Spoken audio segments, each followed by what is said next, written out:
95% of world population growth is happening in the megacities of the Third World, like Mexico City, Lagos, Mumbai, Seoul and Manila. In 1950, just 86 cities had a population of over 1 million. Today, there are over 400, and by 2015, there will be over 550. In 1950, Lagos had a population of just 300,000. By 2004, well over 13 million lived there. By 2015, it will have grown to 23 million, according to one estimate. So we've travelled to Lagos for a special report tonight on how this uncontrolled population growth has made one of the world's largest cities one of the world's largest slums. Kamian Zerim reports.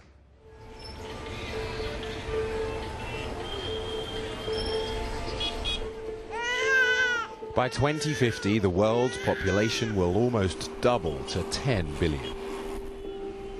95% of this growth is happening in places like this, the urban areas of the developing world.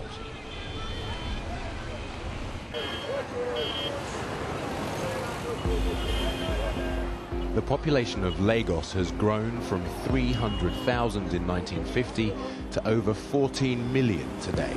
An estimated 10,000 people arrive here weekly from across Africa in search of work. Many end up here, mile 12. It's a massive slum close to a large bus terminal and market. At its heart is a dump that recycles drums containing toxic waste. The dangers don't discourage new arrivals who need work to survive. 11-year-old Basirat Sikuru came here with her sister when their parents died.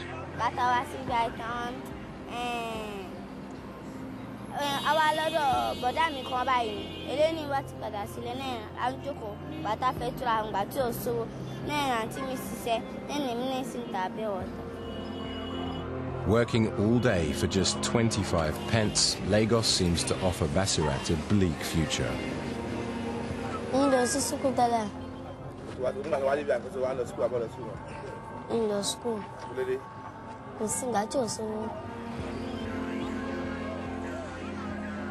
Wages have fallen so low in African cities that researchers have coined the phrase the wage puzzle, as it's so hard to calculate how people manage to survive.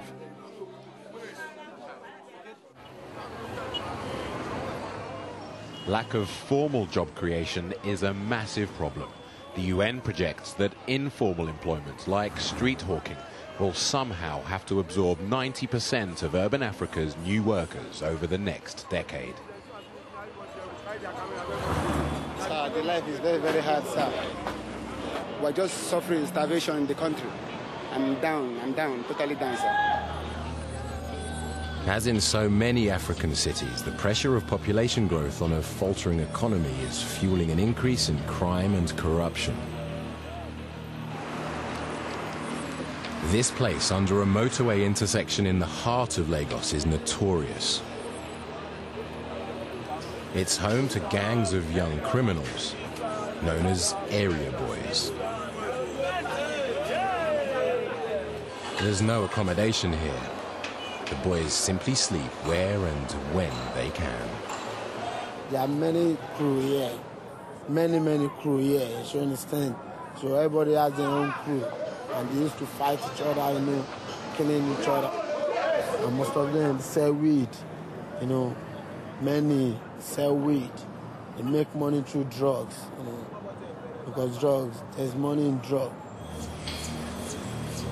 There's no shortage of willing recruits to this life. Unemployment among young men in Africa is running at over 23%. These area boys survive by demanding protection money from people who enter their patch. Typically, they target motorists, but anyone will do.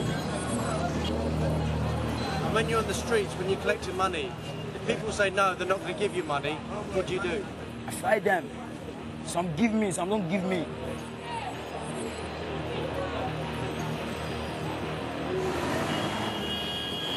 Over the next quarter of a century, the urban population of Africa and Asia will double. This is creating increasing numbers of what are becoming known as mega slums.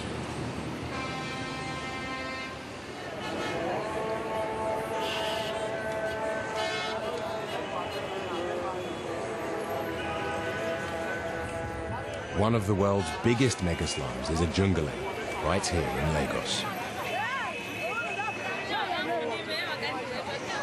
In 1972, it contained 90,000 people living on 8 square kilometers of land.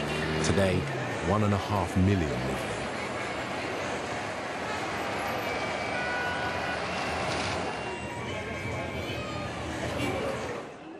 The population explosion is putting massive pressure on land here. People build in the most squalid of landscapes. Let me correct an impression. This place was not a refuse dump. What we have seen here is the collective struggle and effort of various individual members living in this community to get a space for themselves to live. A product of the entire neglect of the state in building houses for everybody in this community. The residents here have used the rubbish that litters the landscape as landfill to reclaim this area from the swamp. Most of the refuse is from people's homes, but dangerous hospital waste is found here too. Many slum settlements across the globe have no clear legal status, so residents live in constant fear of eviction. In Lagos, this anxiety was dramatically realized when in 1990 bulldozers were sent in to clear the neighboring slum of Morocco, making over 300,000 people homeless instantly. As a fellow slum neighborhood, everybody felt the jitters that where is going to be the next place? Are we going to be the next place?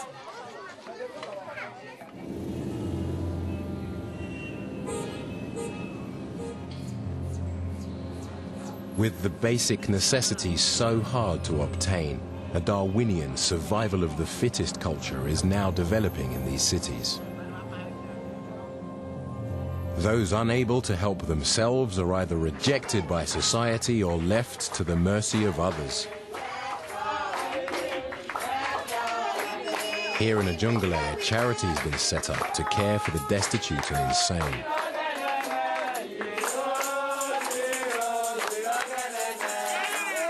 Its founder, Concern Felicia Martins, has no medical or psychiatric training, but now cares for over 140 patients, including children and infants. God used to show me the lunatic in my dream, and I would see them crying for help, asking me to come and assist them. This woman was admitted yesterday.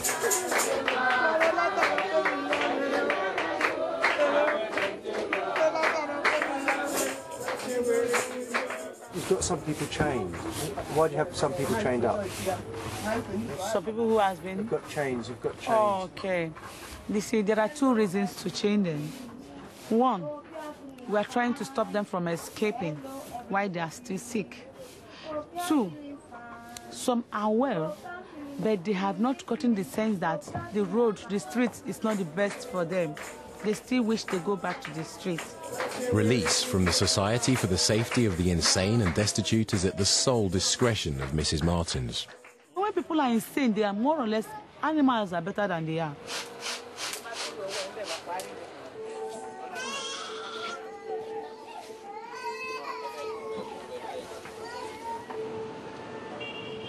By 2020, Lagos will be at the heart of a massive West African conurbation, with a population equal to the eastern seaboard of the United States. By then, it may be the biggest single footprint of urban poverty on Earth. The UN Population Fund has issued a stark warning about the unprecedented move to cities taking place across the world. If we plan ahead, we'll create conditions for a stable world, they say. If we don't find education, jobs and houses for people in cities, then these populations will become destructive to themselves and others.